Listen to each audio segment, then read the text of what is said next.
How many times do I need to train my abs per week to get a six-pack? The first thing that you need to know from a functional anatomy perspective is that everyone has abs. If you don't have abs, you're not a human being.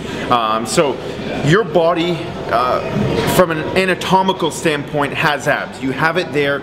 You don't need to train it every day to show the abs. The only thing stopping you from seeing your abs is the layer of fat in between the skin and the actual abdominal muscles, which is the rectus abdominis or the transversus abdominis.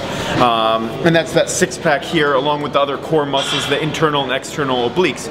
So what you need to do is reduce the amount of body fat that you have so that you can actually see the muscles. That's like anywhere else, right? When you start to get lean and you start to lose weight, you start to see more veins, you start to see more cuts, more striations, more muscle tone. And that's because you're reducing the amount of body fat that's in between your skin and the actual muscles. So as far as actually training it, I personally like to train it anywhere from 3 to 5 times a week, closer to a photo shoot, just to tighten up the muscle and just to make it pop a bit more.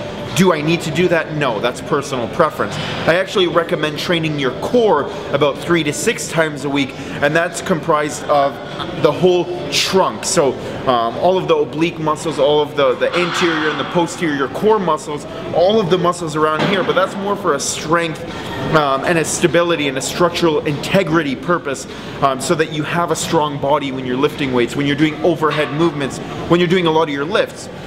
For the most part, you actually get a lot of core activation if you're doing the right workout. So if you're doing your deadlifts, if you're doing your squats, if you're doing your overhead presses, if you're doing these types of lifts, you're actually integrating core movements within the workout. So you actually don't even need to do it. It's actually really a myth.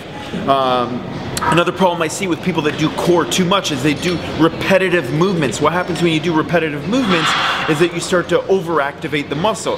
Now, all of the muscles in our body have to have an equal length tension relationship. So when they do not have an equal length tension relationship, what happens is it starts to cause dysfunctions at the proximal joint that the muscles work with. So you're going to start to have back pain and things like that if you're always working out the front of your core and you don't have the muscles to support good spinal mechanics. You don't have the muscles develop or the integrity for a good pelvis, a neutral pelvis position, and that's why a lot of people have back pain. So I would say work it into your program in a way that makes sense. You know, we wouldn't just go work biceps 10 times a week and neglect our triceps. And that's like anything else, any other muscles in our body. Our muscles work together in a unit, in unison to create movement. That's what the muscles are for, locomotion. So you don't need to overkill yourself, that's a myth. You need to reduce the amount of body fat you have, and that's how you're gonna see your abs. So stop training your abs and eating like a slob and thinking you're gonna look good, because you're just gonna look like shit in the end. Train your abs like you would any other muscle, diet properly, reduce the amount of body fat, calories in versus calories out. Simple as that. As always, push yourself to success.